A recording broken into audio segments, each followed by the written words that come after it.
ఈ పాటను మేము ఇలా యూజ్ చేసుకుందాం అనుకుంటున్నాం, మీరు మాకు పర్మిషన్ ఇస్తారని ఒక మాట ఆయన అడిగితే ఆయన హ్యాపీగా ఒప్పుకొని ఆయనకి ఏం చేయాలో మాట్లాడితే దానికి టెక్నికాలిటీస్ ఫినిష్ చేసి చేయొచ్చు. అస్సలంటే అస్సలు దొరకట్లేదు భయ్య. మన అనిల్ రావుపూడి గారు దొరికితే పచ్చడి చేసి కారం పొడి రాద్దాం అనుకున్నారు భయ్య. కానీ భయ్య అస్సలంటే అస్సలు దొరకట్లేదు భయ్య. చివరికి మన ఇళయరాజా గారి సిచ్యువేషన్లో కూడా దొరకట్లేదు భయ్య.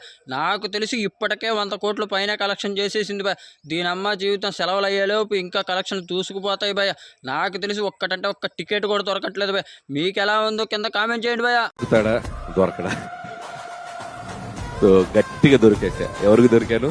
ప్రేక్షకులకు దొరికాను. మరీ ముఖ్యంగా ఎవరైతే ట్రోల్ చేశారో, ఎవరైతే క్రింజ్ కామెడీ అన్నారో, ఎవరైతే చిరంజీవి గారిని ట్రోల్ చేశారో వాళ్ళే ముందుగా థియేటర్లో ఉంటున్నారు భయ.